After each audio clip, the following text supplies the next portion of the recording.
Hello, everybody. Welcome back to another episode of the Access Blockbusters Pod, episode number 73. Thank you guys so much for joining us today. You know what? I haven't been convinced yet. Have not been convinced yet, but seeing all these reactions to the Minecraft movie has me interested, at least. So I said, last week I wasn't going to go check it out because, frankly, the reviews were just not enticing enough to go for me to go check it out. But I don't know. Guys, let me know in the comments. Do you guys want me to watch the Minecraft movie and talk about it? Because I'm interested. But anyways, all that aside, that was just something I was thinking about as I was hitting record on the intro. But there are a lot of other things to be talking about as well this week. Some Dune news, some very interesting Dune reports and rumors. Of course, Daredevil, Born Again, lots of other amazing topics to talk about as well as we head into the middle of April, and Thunderbolts is fast approaching. So we'll have some Thunderbolts things to talk about as well, and a lot of trailers actually this past week as well that I wanted to talk about. So a lot of TV shows. Next week we'll be talking about hopefully The Last of Us Season 2, and the week after we should be talking about The Last of Us Season 2 and Andor Season 2. So very, very excited about that as well. Guys, thank you so much for joining us on the Access Blockbusters Pod, episode number 73. If you haven't subscribed to the Access Blockbusters YouTube channel, if you are watching this on YouTube, make sure to do so. Give this video a like, and let me know in the comments what you think about any of the topics as well. If you're interested in the audio-only platforms, we are available on Spotify, Apple Podcasts, and Overcast as well. So make sure to go check us out there if you would prefer, if you're on a jog or if you're cooking or doing something else. We have the podcast on those platforms, and it's for your enjoyment. So thank you guys so much again for joining us today, and without further ado, let's get into the topics. Alrighty guys, well, Disney has not officially announced Inside Out 3, which we're going to talk about in this segment, but especially after, the massive is an understatement, the gargantuan, humongous success of Inside Out 2, which made, check this, $1.6 billion. That is unbelievable that it made that much money. It is crazy. And obviously the first movie was beloved by me, of course, and the second movie was beloved by me as well, of course, but most importantly and more importantly by the critics and the audience members as well. And so to me, out of all the movies that you could make sequels to, and I'm very excited for Incredibles 3. I'm not very excited. I'm lukewarm on Toy Story 5. The only reason I'm not downright, I don't know what the right word is, frustrated or upset about it or whatever, is because I was for Toy Story 4. I had that exact reaction for Toy Story 4, and it ended up being pretty good. Do I think they should just keep making Toy Story 1, 2, 3, 4, 5, 6, 7, 8, 9, 10? No, I don't.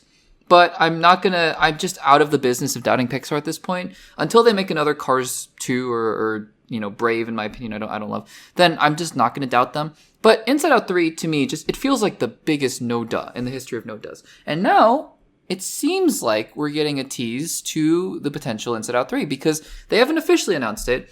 And I think it's an inevitability, and it looks like one of the stars of the film, Paul Walter Hauser, is teasing that they're going to be making a third film. So he was asked recently about the second one, and this is what he had to say. He said, quote, "Crazy. It's nutty. I heard we might be doing another one. I don't know when or how or where, but the movie just resonated with people of all ages, and it really, I think what's different about the Inside Out movies from other animated films is it doesn't really treat children as less intellectual beings," which I totally agree with, by the way. And he goes on to talk about other things. So really, we're just taking this little part of the quote where he says, "I think we're doing another one." Let's get the elephant in the room out of the way. Could he be just saying it just for the sake of saying it? For sure. He might even, when he says "from what I heard," for all we know, he might be referencing internet rumors, right? He might be on the internet and he might be seeing headlines saying Inside Out 3 likely to happen, and he might be going, "Oh wow, really cool." Because I don't know if actors always tell the truth about this in regards to, I found out I got cast on the internet or whatever. I doubt that, but sometimes I feel like they do learn some things on the internet after the rest of us do, which is, I think, an interesting thing about the industry. So there is that. And I think that, maybe this is a case of him saying, I think, we'll be doing another one because he saw something online. Maybe, on the other hand, and not on the other hand, but, in addition to that, maybe he was on set, in the recording booth, and somebody told him, we'd love to do a third one. And he just kind of took that and ran with it. I don't know. Possible. The most likely option, for those of you who know Occam's razor, right, the simplest solution is usually the correct one. The most likely scenario is that, there have been discussions about making a third one. When and where and how, like he says, I don't know. He doesn't know. according to this quote, because he could know. He might just be hiding it. And I think that the idea that they wouldn't make a third one to me is almost absurd. Because again, this is a franchise where they've proven they can make amazing movies. Not only that, like I said, when I saw Inside Out 2, I think my review is on the channel, I think. I said that this is a franchise that it's one of those franchises where all of a sudden I realize, I see the path to more movies, at least one more movie, right? Where Riley goes to college, I think is definitely an avenue where you could explore this again, because it's going through stages of her life, right? And so again, you've gone through the childhood years, moving away. You went through the teenage years of anxiety, and let's do that. The nostalgia. I think that was the joke, right? June Squibb voiced nostalgia in the film. Let's get to that. Let's think about moving away from college. So I think there is a very distinct pathway to making a third film, and the fact that Paul Walter Hauser is saying this, I just think reaffirms that even more. So guys, what do you think of this quote? What do you think of the idea that they are allegedly thinking about doing an Inside Out 3? Let me know in the comments down below. Alrighty guys, Eternals, unpopular opinion, is one of my favorite MCU movies ever made. Sorry, it just is. I know that a lot of people really don't like this movie in terms of the MCU. That's totally fine. I mean, we can all have our own opinions about the MCU, and we can all, have fun and talk about them and disagree, but I really like Eternals. Now, it's hard for me to argue, right, that the rest of the world didn't really love Eternals. I mean, it's not like it was a hated movie per se, but it definitely wasn't one of the, the more beloved ones because it just didn't do so well in terms of the critical reception, which is, it is what it is. I mean, I acknowledge that it's a film that I love, but that a lot of other people don't. That's totally fine. Anyways, in terms of Eternals, though, returning to other parts of the MCU, that's been up in the air because who knows, right? Who knows if the Eternals will ever come back, given the fact that movie was one of the first critically not super well received movies in the MCU. We have been getting hints of the Eternals in terms of a little bit of a reference in terms of Tiamat, Celestial Island, being the source of adamantium. So it looks like part of the Eternals will at least be a relatively significant part of the MCU moving forward. It's hard to imagine that you just have Celestial Island being where adamantium comes from in one movie, and then, obviously adamantium being super important for Wolverine, and just never have it show up again. It doesn't seem like that's the case. So part of the Eternals legacy will live on, it seems like. But the Eternals themselves, will we ever see them again? And especially heightened with the fact that, in that announcement with the chairs, right? The fact that, we knew, it was confirmed last week, we talked about this in the last episode of the Access Blockbusters pod, that Kevin Feige said, well, no, that's not the full cast of Avengers Doomsday. And that's totally fair. I was wondering, does that include characters like Eternals or Moon Knight or Agatha, characters that were on the periphery of the MCU and were not guaranteed to return? Because there are characters like Spider-Man and Doctor Strange that you're like, well, surely they're in this movie. Wong, War Machine, right? Hawkeye, Hulk. But characters like the Eternals, a little bit more up in the air. And so recently, the Direct was speaking to Lauren Ridloff, who played Makkari in Eternals, the super speed Eternal, and she basically shot down the idea that they would be showing up.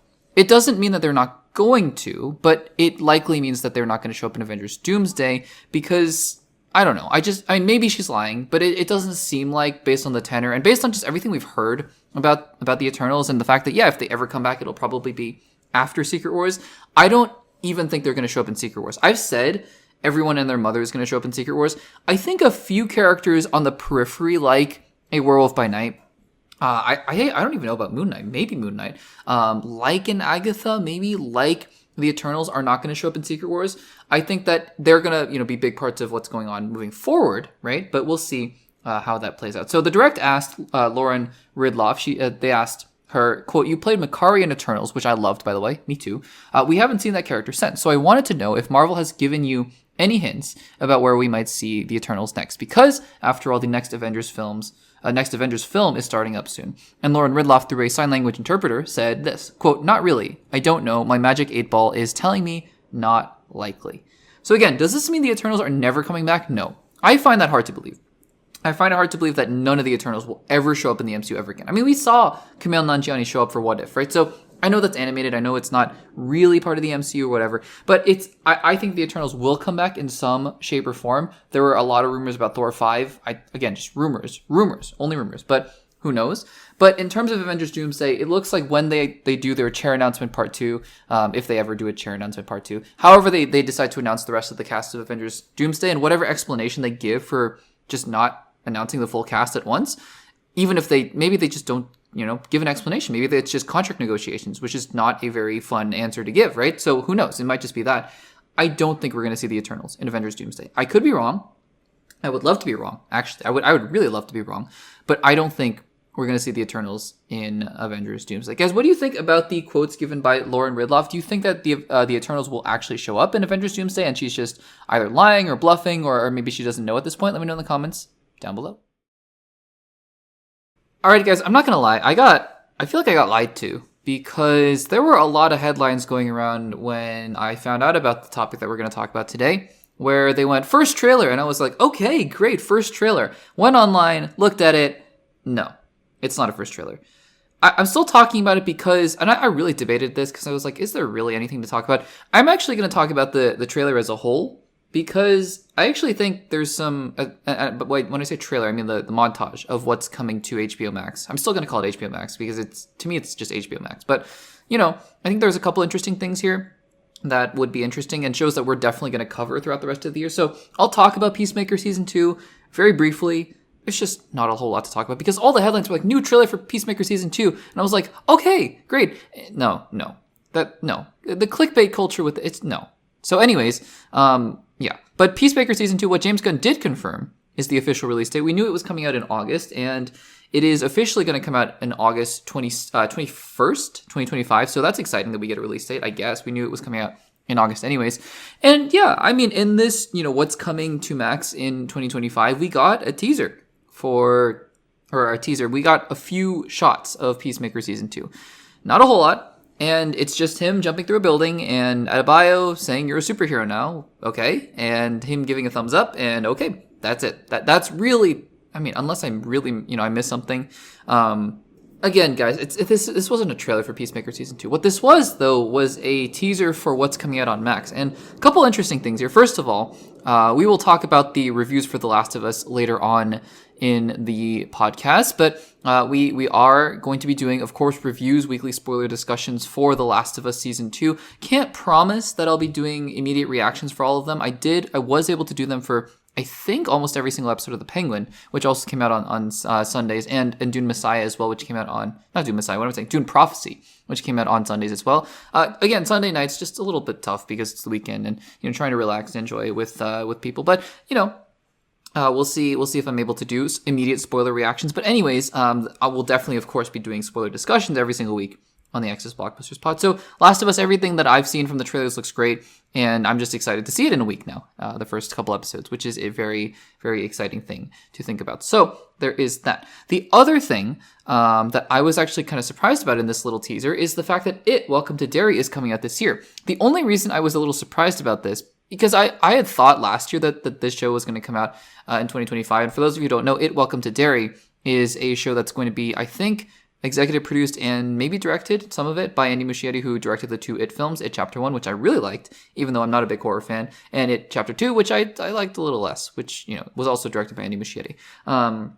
This is going to be a prequel series to the It franchise, which I think is actually a really interesting concept because the It franchise is very rife for, a lot of interesting things to happen in the prequels because of, I think it's every 27 years that things happen, the clown returns. So I'm excited about this. And I was saying earlier, I make a list every year of all the shows and movies I'm looking forward to with dates. And when I looked it up, it said Welcome to Derry had been pushed to 2026. So I had actually removed it. And so seeing it on this what's coming to HBO Max this year was actually quite exciting. And so I'm looking forward to that. I don't know when it's coming out, but I am looking forward to that very, very much. So that was it. Just a little bit of a tease for a couple shows, but I think it's going to be an exciting year for what's on HBO Max. So guys, what do you think about this? I'm not even going to call it a teaser for Peacemaker. It's just a couple shots of Peacemaker, but it's coming out in a few months and we have a release date. And also the other shows that were announced in this or were teased in this little trailer. Let me know in the comments down below. Alrighty, guys. Tron is a franchise that I think it's one of those franchises that I think could translate super well into the modern age, quote unquote modern age, with modern CGI and visual effects leaps and all sorts of wonderful things that have been accomplished in the past 10, 20 years with visual effects. I think Tron is a franchise that could really stand to benefit from it. So when they announced a couple years ago that they were bringing the franchise back with a third installment, Tron Ares, I was actually quite excited. For those of you who are either old enough to remember or who have seen the film since, there was actually a second film that came out about 10, 15 years ago called Tron Legacy. Because the original Tron film came out in the 80s, I think, with Jeff Bridges. And I was certainly not old enough to have seen the film at that point, but I do remember going to the theater to see Tron Legacy. And I think I saw it at least 2 times in theaters, if not more. Now, I was much younger at that point, so I wasn't really interested in story, or I didn't have a big understanding of anything. But what really grabbed my attention, I remember, was the visuals.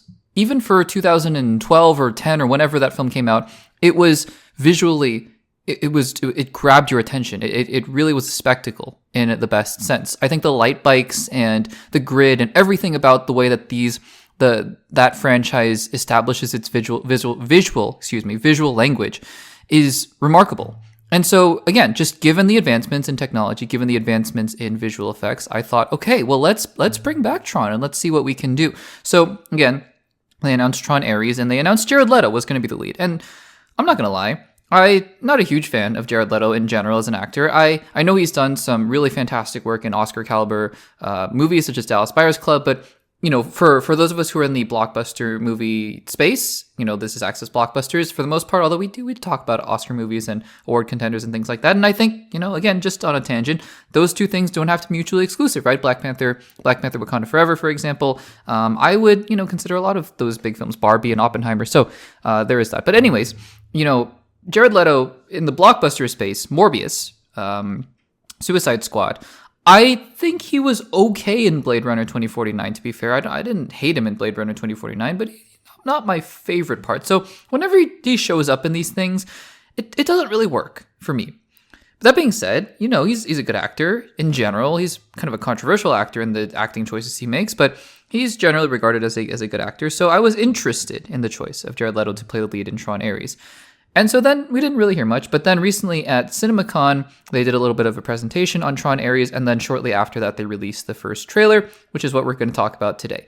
And I have to say, first of all, before we even get into the trailer at all, I didn't even realize that Jeff Bridges was coming back until CinemaCon, because I read the description of the CinemaCon panel, and they said Jeff Bridges and Jared Leto both came out to talk about the film, which I was really pleasantly surprised, because I think Jeff Bridges... I remember him saying somewhere recently that he wasn't going to be acting a whole lot, maybe for health reasons or something like that.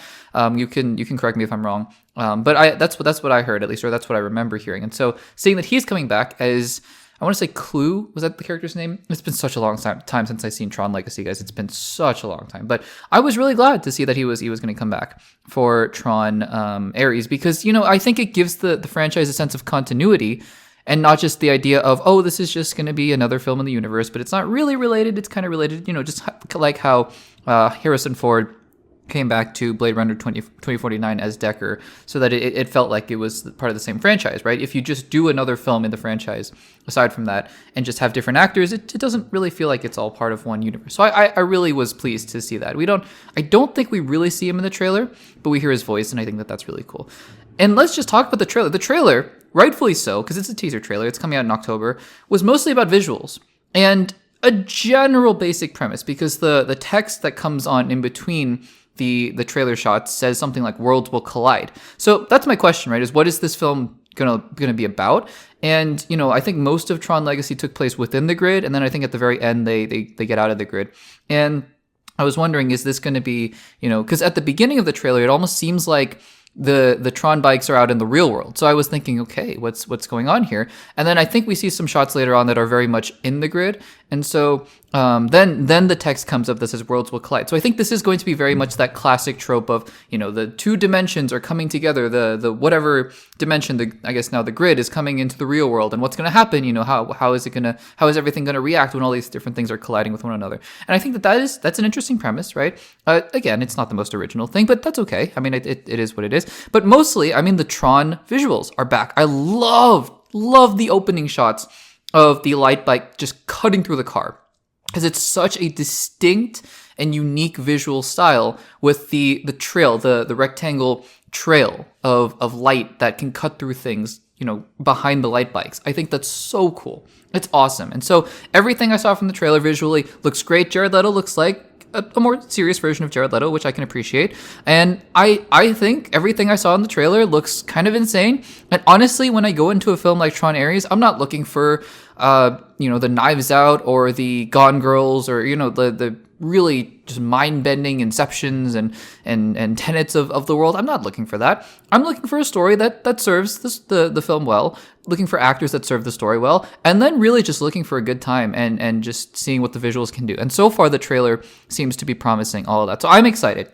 I think that Tron Ares was a film that I was mostly curious about, with potential to do really well. And now that I've seen a trailer and I've seen kind of the proof of concept, I'm actually quite excited for the film. So guys, what do you think about the first teaser trailer for Tron Ares? Have you seen the original film and the sequel Tron Legacy? And if so, what do you think about those? And what do you think about the trailer for the third film, Tron Ares? Let me know in the comments down below.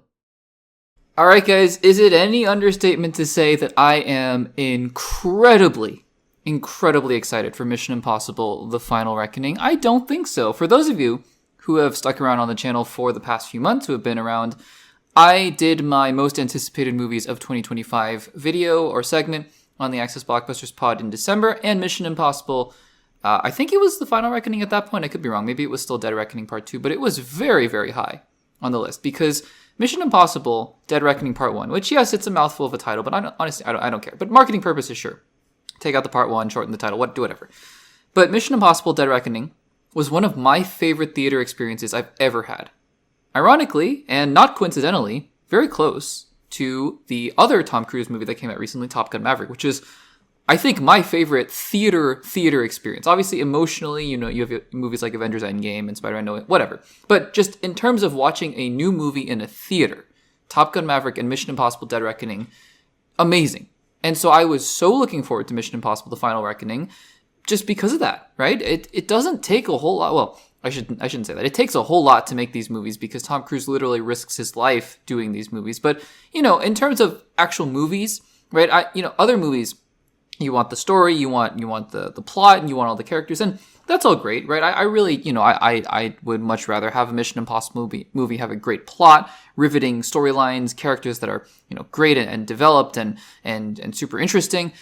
But honestly, I mean, you go to these films and it's blockbuster action, right? And they deliver on that. Now, what made Mission Impossible: Dead Reckoning so amazing to me was that it had all of it. I think that Mission Impossible: Dead Reckoning story was quite interesting with the advent of AI and this Dead Reckoning. Was it the algorithm and the Sebastopol they were trying to get after that submarine? So it was all super interesting to me. And I think that's one of the reasons that, on top of just the crazy action, I know they kept teasing that jump off the cliff with the motorcycle, did not disappoint, but also that ending train sequence, absolutely crazy what they did there. So yeah, I mean, I think that, the last film really demonstrated the potential that a film like, films like these can have. And the past few have as well, Rogue Nation, Ghost Protocol, Fallout, etc. So very much looking forward to this film. And we've gotten a couple trailers, and they've been, I mean, as intense as ever. But we just recently gotten a new trailer, and I have to say, this latest trailer might have been the craziest, most insane trailer I've ever seen. First of all, just aside from the action, the cast. I didn't even realize half the people that were in this movie. I mean, we have returning players like, of course, Tom Cruise, Ving Rhames, Simon Pegg, Haley Atwell. But then we have, and also Angela Bassett, but we have new players on the board too. I didn't even realize that Nick Offerman was in this movie. Mr. Milchick from Severance is in this movie. I had no idea he was in the movie. Hannah Waddington from Ted Lasso, she's in the movie. And I remember I might have talked about it on the channel, or at least I saw it when it came out, but she joined the cast as well. So it's a great cast. And on top of the fact that it looks like the action sequences in this movie, they just decided not just quality, because it looks like, the one shot of Tom Cruise jumping into the ocean from one of the planes, and obviously the ones where he's hanging off the side of those biplanes, and it looks crazy. Everything looks crazy, but not only quality, but quantity as well. I mean, just the sheer amount of, cutting to different action sequences that they do in this trailer is mind-boggling to me. Now, there's one thing in this trailer that had me a little bit concerned. And that is the part in the trailer, because usually second and third trailers, I think this is the third one, maybe not including the teaser trailer.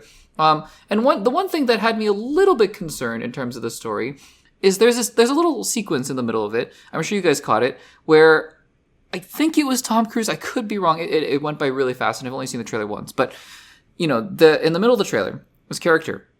And as we just talked about, right? The seventh film, I was trying to remember what number of film it was. Seventh film, Dead Reckoning, was about AI, and it was about this algorithm, right? And there's this sequence where it looks like a character enters this capsule and is just downloading information via, I don't know, some kind of device.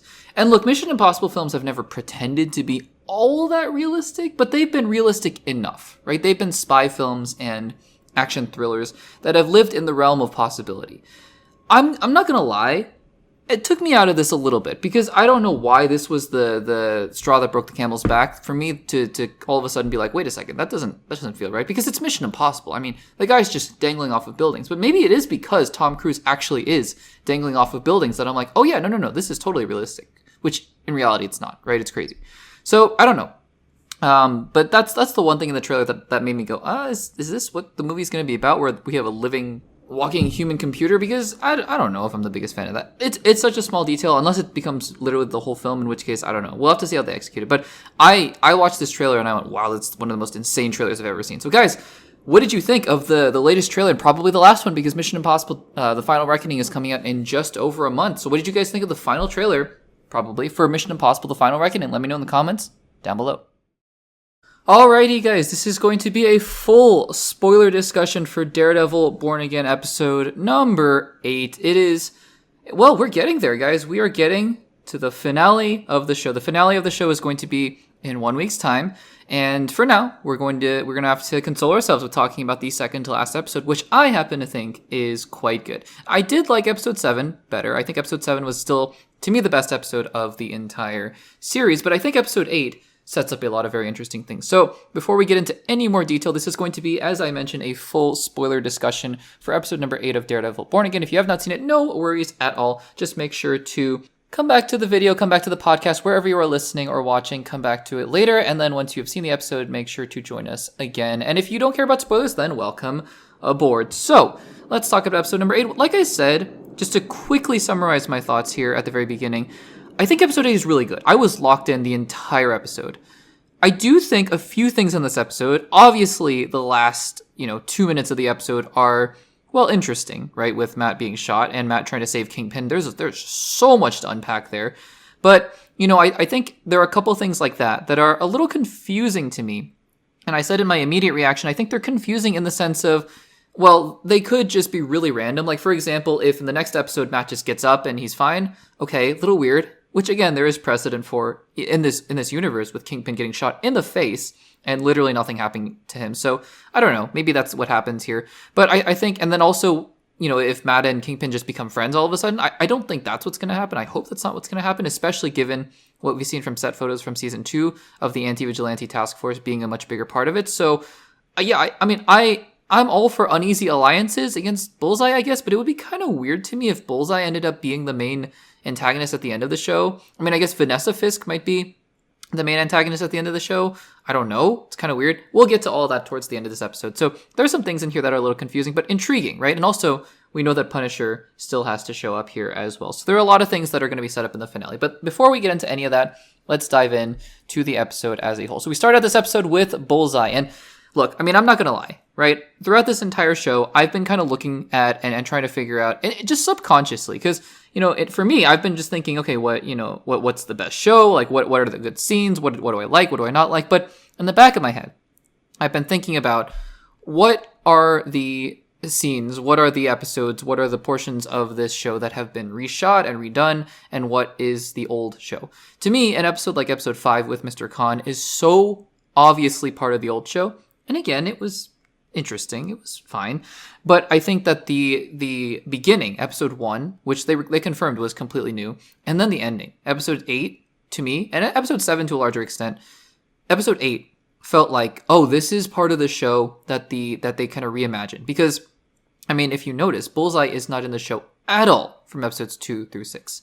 And then he shows up again in episode, or at 2 through 7, he shows up again in episode 8. So I think this is, to me, there's a show in here where it's episode 1, episode 7, episode 8, and probably episode 9, to me, feel like the best version of this show. And the stuff in the middle is fine and all, and there's some good things in there, like the the Daredevil versus Muse fights and some of the stuff with Matt talking to some of his clients with White Tiger and I forget his name, but the guy in the prison who stole popcorn. There's some interesting things in there, but overall, I think that the bookends are the kind of show that I was looking forward to very much. So Bullseye is being moved to the bigger prison, the general prison, out of solitary confinement, and we figure out why later. It has to do with Vanessa Fisk. It is interesting that Wilson and Vanessa are just chatting, even though I guess Wilson doesn't know that it was Vanessa who sent Lucas, so I guess that's meant to be a big thing. I thought at the end of last episode when he said, "Thank you, Buck," and he said, let's pack up some wine for Vanessa, I thought that was implicitly him saying, "Oh, I know it was her and we're going to talk about it." I guess not. I guess the end of the episode sort of sets up the revelation that Wilson has been officially betrayed by Vanessa. So I think that prediction that I made a couple weeks ago, where I said, I think at the end of the season, we're going to see Wilson Fisk, unlike Wilson Fisk has ever been seen before, which is completely untethered from Vanessa Fisk, and that we just haven't seen that before. So I think that that's interesting. But they head down to see Adam, and that is about as disturbing as you think it might be. And we'll get to the ending of that scene in just a second. But, in as creepy fashion as per usual, Wilson Fisk takes Vanessa down to see Adam. And in parallel, I kind of like how they're doing these things in parallel, how they're intercutting the Daredevil and Fisk stuff, although sometimes it's a little random. Like the other scene where it was with, was it with Muse? I forget, in the previous episode. I thought it was really good. In these episodes, or it wasn't with, it was Daredevil fighting Muse, and it was Kingpin fighting Adam, and I think that was really great. This feels a little random to me, just Buck showing up in the middle, showing up to Daredevil's door, and it was like, okay, whatever. But then, we keep intercutting between these scenes, and Kingpin says a line here where he says, "If I cannot be with you, Vanessa, I cannot be." And I think that's really going to come back to bite him in the finale based on what happens at the end of this episode. So I'm very interested to see what that turns into, because I think that this relationship is done for. Heather is also turning against Matt, and that's very clearly, I think at this point we have to say it's Vanessa Fisk. I guess in this season, Wilson Fisk was just kind of doing, being a mayor and not really, he was being, a very authoritarian kind of mayor, but he was just being a mayor. And I guess Vanessa Fisk was really the one trying to turn against Matt Murdock. I don't know. Maybe we'll get some more explanation. I'm sure we'll get some more explanations as to why she targeted Foggy in particular. Just to be transparent, in my rewatch of Daredevil, I'm halfway through season 2, have not gotten to the end of season 3, so I know, obviously, I remember the ending scene of Daredevil season 3, so and the fight with Matt and Kingpin. I don't exactly remember what goes on there, so I'll have to see once we get there. But yeah, Heather is turning against Matt here. And then, Vanessa shoots Adam, and they are a horrifying pair. I saw that coming. As soon as they walked over there, I knew that she was going to shoot him. And then kind of the intrigue is building. You're kind of going, okay, why would Wilson Fisk be moving Poindexter to the general prison away from solitary confinement? And we kind of have to wait until the end of the episode to see. But then we're back to Kingpin being the mayor. And it's interesting because they're citing all these statistics like, oh, vigilante activity is down 30%. In my head, I'm going, how do you get that number? What does that mean? Vigilante activity is down 30%. I frankly, I have no idea what that means. But I don't know. Maybe they have some metric that they're looking at. It's like Spider-Man did less Spider-Maning today. I don't know. I frankly have no idea. Anyways, then we get some more scenes with Daniel Blake. And every scene with Daniel Blake, because Fisk is like, oh, you're deputy mayor now. That's my terrible Wilson Fisk impression. And I'm like, everything with Daniel Blake still is just not clicking with me. And it's frustrating because I think I see what they're going for with this character, and it's just not working. He's kind of that annoying, person in politics who joins and is given a lot of power and authority. Well, I don't want to get into politics. I say this every single episode. This is not the channel for that. I think we would be almost a little ignorant if we didn't point out the parallels that this has to the real world, which is interesting because this show was filmed well before the recent presidential election. But it's very interesting, right? It's very interesting that right down to I'm going to say it, Elon Musk kind of parallel here with Daniel Blake, where you have this guy on the inside who has no political experience, but he's being put into this position of power by the mayor/president. I just think it's interesting, the fact that this was shot well before the recent presidential election. So anyways, it's just kind of an interesting thing. I see the vision for it, for sure. I just don't think, I don't know, I'm just not a big fan of the way that James Gandolfini is playing the character, I think, is all. So we cut back to Matt Murdock, and Matt is losing it. Matt is clearly losing it. We have a scene with him and Kirsten where he just goes off on a client. And, I mean, you feel bad for him, right? Because I think what we're seeing here now, because he came back in the Daredevil suit, right? So he is, Daredevil again for all intents and purposes. But I think he's still really struggling, right? He's really struggling with the fact that, okay, how am I, gonna navigate this world, as in the wake of Foggy's death. And I think that what he's realizing in these scenes here at the law office is that the system isn't working, right? The system is corrupt. And I think that is going to be the realization he comes to at the end of this episode. And I think that will lead very nicely into season 2 is my prediction. So, and then he goes to Josie's, which is a really nice scene where Cherry shows up and he goes to Josie's.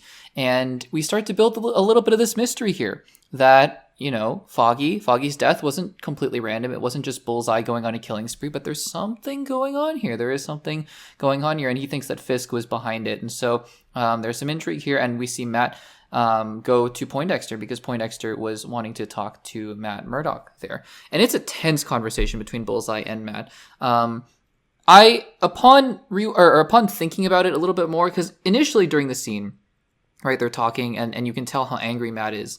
And Matt slams Poindexter's head into the desk, which, side note, I mean, he's like, officer, this guy is just slamming his head into the desk, and he goes and gets him. He's like, you're crazy. Are there not cameras in that room? I think that's crazy that nobody would have seen just this blind lawyer slam this guy's head into the I don't know. Maybe that's just me. But, as I was thinking about it, originally I kind of thought, oh, interesting. Did Matt want Poindexter to leave? Is that why he's slamming his head into the table? And then at the end of this episode, I mean, he gets shot. So my thought is no, but then also maybe yes later on. I mean, maybe in episode 9 it was, he did mean for Poindexter to get out. So he wanted to talk to him. And then it ended up being very bad. I don't know. We'll have to see how that manifests in episode 9, I suppose. But anyways, we then get to the ball, right? That's where everything takes place. And we get Swordsman here.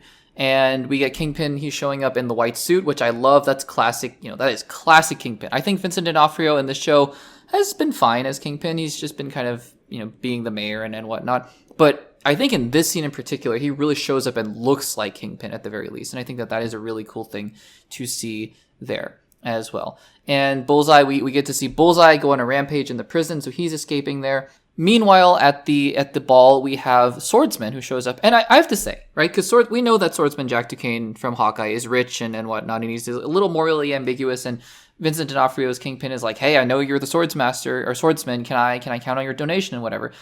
My question the entire time here, is nobody going to mention Eleanor Bishop? I mean, to me, like, these people who wrote the show, they know the MCU to bring him back, right? That's a pretty deep cut. Not a deep cut, but, from recent MCU past. Is nobody going to bring up the fact that Eleanor Bishop was working for Kingpin? That's crazy to me. Like, I would have thought that in that scene, there's such an easy way to do it. He goes, just given your recent past and your fiance's, ex-fiance's recent past, I wouldn't be talking and I would, whatever. I would watch my back, right? I don't understand. Why is nobody referencing Eleanor Bishop? To me, that's one weird not plot hole, but thing that was just glossed over that really could have been fixed by one line of dialogue. Anyways, all that aside. I also like, though, that Matt's paranoia is really getting to him here, that his superpower, right, of hearing people who are far away is causing him to zone out of the conversation with Heather. And I think that is actually a really interesting juxtaposition there that I wasn't thinking about and wasn't thinking about before. Speaking of interesting, though, BB Urich finally, because I will say the Daniel Blake storyline still not working for me in this episode. The BB Urich storyline, though, getting interesting, actually, all of a sudden. Her conversation with the police chief commissioner and exposing the anti-vigilante task force and the fact that she knows that Wilson Fisk was the one who murdered, or at least was the lead suspect in the murder of Ben Urich. And obviously we know, for those of us who have watched Daredevil season 1, that he was in fact the one who murdered Ben Urich, which was just a really scary scene, really, really scary scene. And yeah, I mean, I think that's a storyline that I would imagine does not get completely resolved in Daredevil Born Again in season 1, but probably will get picked up in season 2, given I would imagine at the end of the season that the task force is in full control here and is hunting down vigilantes. We will see where we go from there.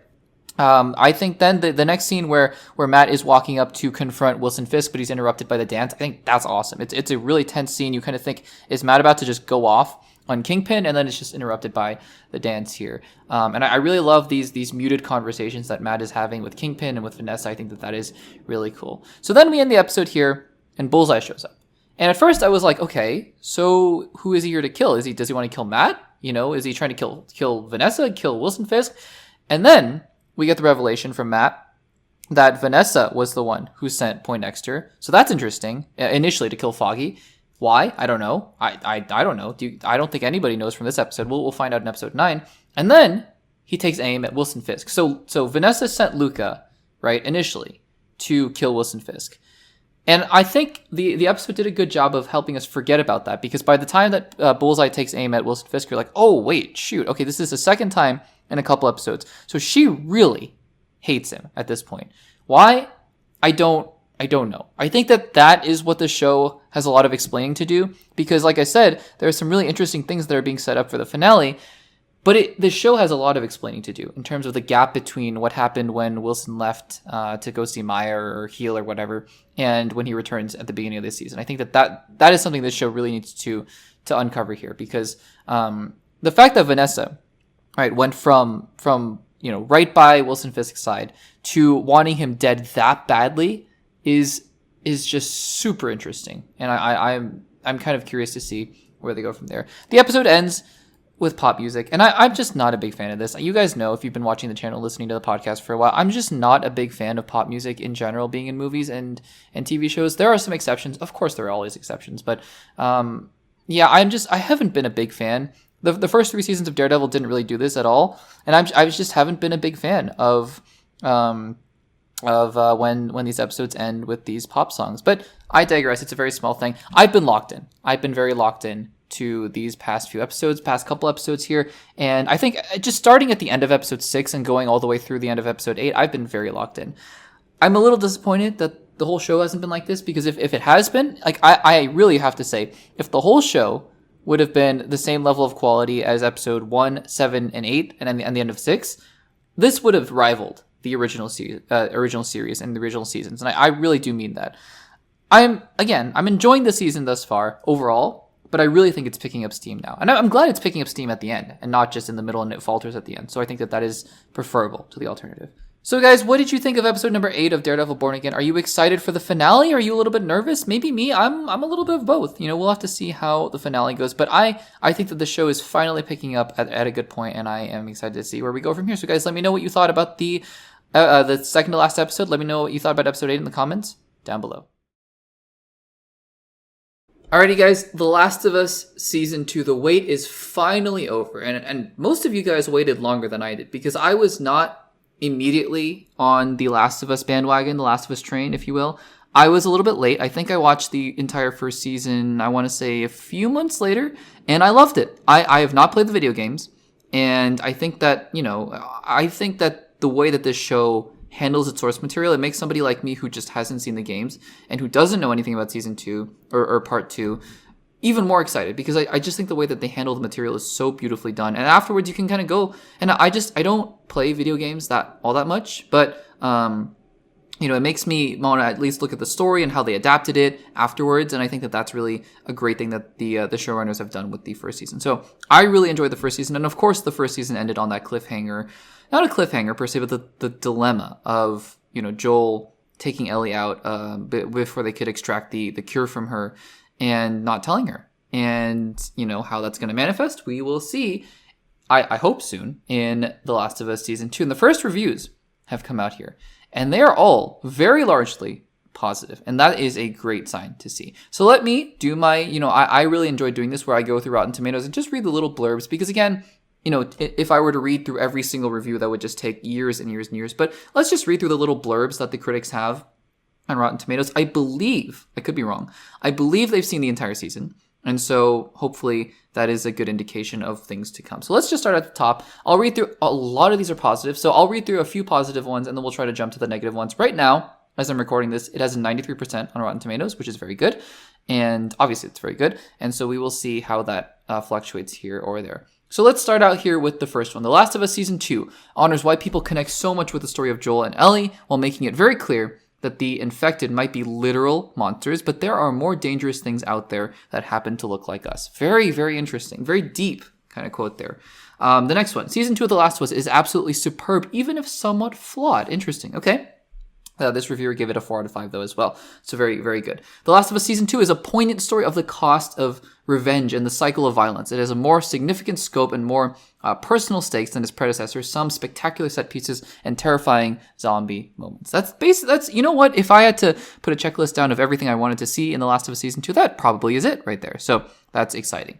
The next one. If The Last of Us Season 2 is the triumph, it is. It's not just because of a story a lot of people are anticipating, but because of the beats the characters take to get to a place that might already be known to many. I don't know them, so I'm very much looking forward to it. This next one here, a little more lukewarm, 3.5 out of 5. There's no standalone episode unfolding supporting characters, a triumph last time around. So that this one is not, a big fan of the way that it treats supporting characters, which I don't know if it's just referring to the fact that they don't have a standalone episode to Ellie and I forget the character that Storm Reed plays. Is it Riley? I can't remember, but maybe it's just referring to that fact. Anyways, it continues on.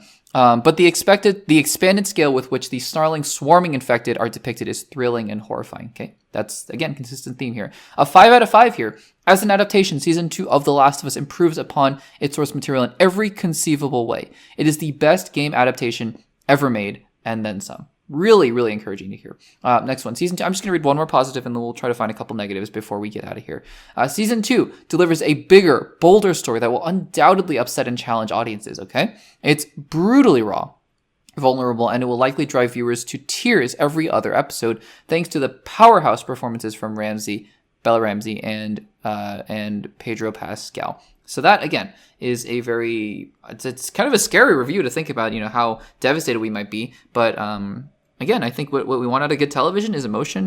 We want the action, and we want all these things that people are talking about. So that's exciting. Let me find a couple negative reviews though before we jump out of this segment, just because I think it's interesting to always counterbalance what we're hearing if it's mostly positive. So this one is negative, or it's rotten at least, and this one says frustrating, morally messy, and occasionally lovely. The second season is bigger and broader than ever, exchanging heart-melting scenes grounded by Pascal and Ramsey for relentless torture and execution sequences. That's interesting to hear. Okay.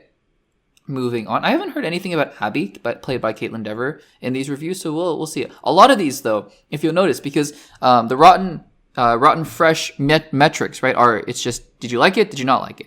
And so, you could get a 6 out of 10, or you could get a 10 out of 10, and then they would both be positive.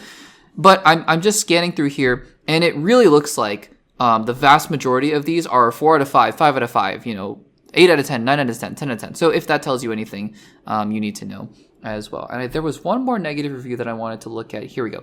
The Last of Us Season 2 is a mixed bag, full of gorgeous craftsmanship, from riveting turns, from celebrity guest stars to carefully concocted faux fungus. That's an interesting phrase. However, it ultimately feels a bit unsure of its own reason for being. Okay, so again, even the negative ones are still acknowledging that there are some great things in this season of television.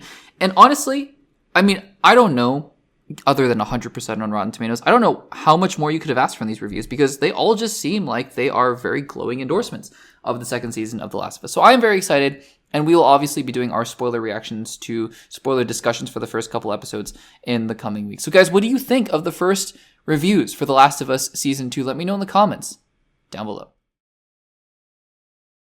Alrighty guys, there's been a lot of speculation about Spider-Man 4 over the last few months, and for those of you who are wondering why is he leading into a segment about Kingpin and rights to Kingpin and the character and whether he can appear in movies or not, it'll become pretty apparent pretty quickly. But there have been a lot of talks, about a lot of rumors about what Spider-Man 4, Brand New Day as we know now, will be about. And we'll find out soon enough. There now are rumors about Mr. Negative and a lot of other characters that are interesting that will show up in the movie, even Harry Osborn, and that's all speculation just based off of the comic book title of the same name. But before that, well, first of all, there were all the null rumors. Were you guys around? This is going to be a thing that we tell our grandkids. Were you guys? Were you there? They'll ask us when the Spider-Man 4 rumors were about Null being the main villain. And I don't know, maybe he'll still be the main villain. I always had my doubts. I mean, you can go check out videos I made months ago. I always had my doubts that Null would ever be a part of Spider-Man Brand New Day. Anyways, all that aside, a lot of the prevailing rumors, though, just based on the fact that Spider-Man 4 would be very grounded, people thought, and it still could be, although it's taking place between Doomsday and Secret Wars, at least in the release calendar. Who knows about the story itself? But the fact that its placement is between Doomsday and Secret Wars led people to believe, is it going to be more multiversal? But before that, before we knew any of that, people were thinking, well, just based purely off the ending of No Way Home, surely it has to be more grounded because Peter Parker has his own suit now, and he's kind of that classic Peter Parker of living on his own, kind of living paycheck to paycheck kind of deal, being a broke college kid. And so, people were like, it's going to be a more grounded street level Spider-Man story. And a lot of people were speculating, Kingpin is going to be the big villain of Spider-Man 4. Well, I mean, I would have liked to have seen it, although my hesitation with this is always not that I don't love Vincent D'Onofrio as Kingpin. I do. He's amazing as Kingpin. But if you've been watching and listening to the podcast for a long time, you know what my reservations are. It's that I don't know how successfully Marvel can translate TV characters who are basically only in TV, into movies.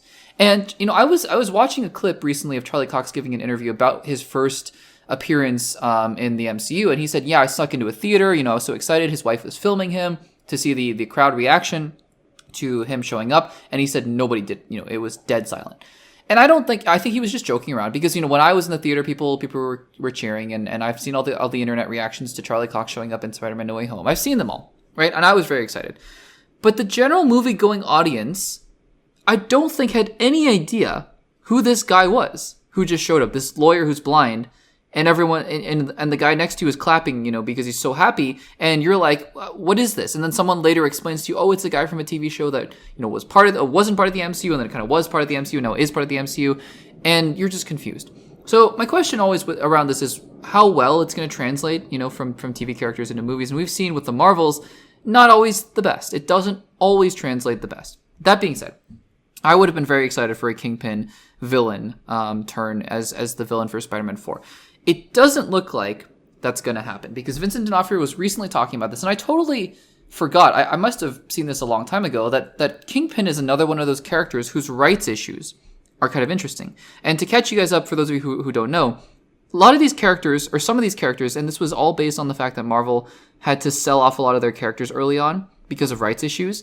And so some of the characters are under different studios. It's a lot less now because of Fox being sold to Disney.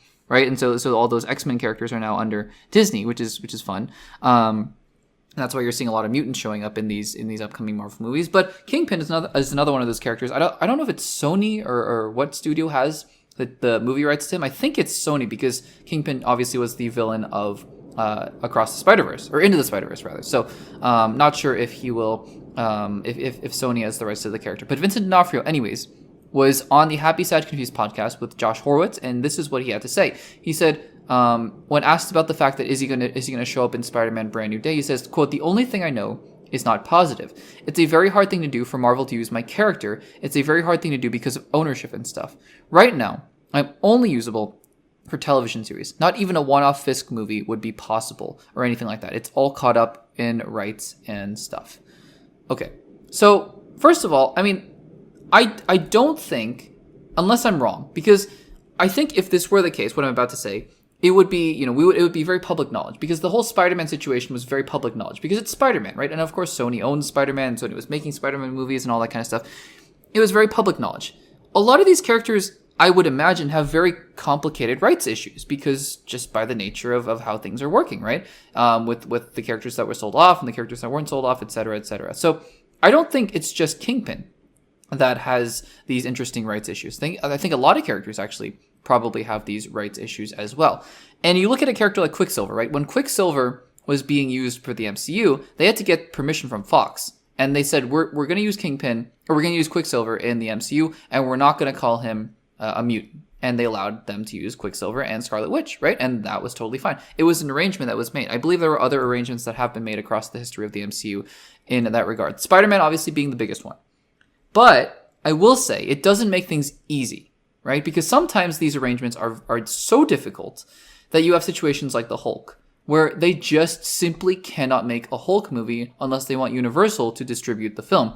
And in which case, I think Universal would get the vast majority of the profits of a film like that. And that's just not something that Marvel wants to do at this point in the game. So it's difficult, right? Because if Kingpin's rights are indeed tied up with another studio, I'm assuming Sony, then it's going to be hard for them to ever bring Kingpin to live action. Daredevil, they obviously have, but Kingpin, it's going to be hard. So I think this officially, I'm going to say this, I think it officially closes the door on Kingpin being in Spider-Man Brand New Day, simply because if he was going to be in the film, if they were going to work out a deal, I think they would have done so already, and they haven't. So I really do think this closes the door on that, but I don't know if ever, right? I don't think the answer is never, that they're never going to have Kingpin show up in the MCU. An MCU movie, I should say. I just think that it's not very likely. And that's unfortunate, because I would love to see Kingpin eventually be, the villain of a movie, but I don't know. And the flip side of this, to conclude this segment, is that actually it's interesting, because recently, I didn't make a segment on this, but I think it's interesting now paired with this knowledge of Kingpin, that Spider-Man can appear in TV series. So for all of you guys who want the grounded vigilante story with Spider-Man and Daredevil teaming up against Kingpin, I don't think it can happen. Because if Spider-Man can't appear in TV shows because of the rights issues with Sony, and if Kingpin can't appear in movies, what an interesting twist of fate that is, then I don't think we're going to see that Kingpin versus Daredevil and Spider-Man story ever. Which is really unfortunate, because I would love to see it, but I think that that's not a direction that they can go in. We'll see. I mean, I would love to see the actual rights negotiations and actually what the agreements say, because for all we know, there's a lot of nuance with this, and there could be some complicating factors as well, but we will have to see. Guys, what do you think about this revelation, I guess, from Kingpin actor VINCENT D'ONOFRIO, that Kingpin can't appear in the movies and can only appear in the TV shows? Let me know in the comments down below. Alrighty guys, a little bit of unexpected news here, but let's talk about Dune Part 3, or Dune Messiah. We don't know if it's officially going to be called Dune Messiah, but that is, I think, what everyone's assumption is. I think it's a pretty safe assumption that this is going to be the basis for Dune Part 3, the third film in one of the most successful sci-fi adaptations, I would say, ever, from book to screen. Denis Villeneuve has just done an amazing job. And we have some interesting news here, actually casting news, because it looks like from all accounts that Denis Villeneuve hasn't even finished his script, although the article indicates that it's in its final stages, so it's in the finishing touches, which is good. It's good to hear. And the film is reportedly going to be filming later on in the summer. And it looks like, according to a lot of sources here, including Deadline, which I'm reading from, that Dune 3, is eyeing Robert Pattinson, none other than Mickey Barnes from Mickey 17, or Bruce Wayne from The Batman, or Edward from Twilight. But, he's done a lot of fantastic work in the past few years, including, I didn't love Mickey 17. You can go check out my review there. I think he was phenomenal in it. For what he was trying to do, Robert Pattinson, I thought he was great. He also was in Tenet, so he's been in just some really high profile movies. He's filming The Odyssey, I think right now actually, which is interesting as well. So according to these sources, Robert Pattinson is being eyed to play a role. Let's read from this article here, and then we'll talk about it on the other side. I'm not going to read the whole thing, just a couple of little snippets here and there. So here we go. Exclusive. Quote, even as Denis Villeneuve puts the finishing touches on his script for the next installment in the Dune franchise, the director already has his sights out on a new addition to the All-Star Ensemble. That is an understatement. All-Star Ensemble, understatement. While sources close to the project say no formal offer has been presented, so that's important, Deadline is hearing there is strong interest in Robert Pattinson joining the cast. Legendary had no comment. Legendary being the studio in association with Warner Brothers. The article goes on, quote, the film already features an A-list ensemble that includes Timothée Chalamet, Florence Pugh, and Zendaya, and many are expected to return. Even so, a handful of new roles remain, and as with any Dune project, stars are lining up at the chance to appear in the Oscar-winning franchise. And we'll talk about Dune Messiah, not in spoilery detail, but just the fact that, yes, there are some interesting new characters at play here. In fact, the article goes on to say, quote, while confirmed, I think it should say while not confirmed, but anyways, while not confirmed, sources say Pattinson would play the villain role of Scytl. Honestly, I've only read the book. I don't know. I don't know how to pronounce that name, but he's one of the main characters, or one of the more interesting characters. Obviously, the villain a villain, as they pointed out in the article here. And yeah, that is an interesting role. So that is interesting news. It appears that Robert Pattinson does not have any kind of formal offer on the table, right, according to this article. But, I mean, it would make sense that, you have one of the bigger up-and-coming, I say up-and-coming, one of the hotter names in Hollywood, I would say right now, in Robert Pattinson. And he's been doing a lot of really high-profile work with a lot of really interesting directors. Obviously, Bong Joon-ho with Mickey 17. He's doing one with Christopher Nolan. Again, he was in Tenet, and now he is in The Odyssey. And so with Denis Villeneuve, it's almost like he's checking off a list here of a lot of really great directors to work with. I think it's encouraging news that we're just adding talent, more talent to Dune Part 3 or Dune Messiah, whatever they're going to call it. Because again, I mean, you can never have enough, right? You can never have enough A-list talent. Just look at the cast of The Odyssey. That is incredible. And I think that just continuing to add people to this cast would be really interesting. Other articles are questioning whether this would impact, and apparently a couple sources do say that this will impact the filming of the Batman Part 2.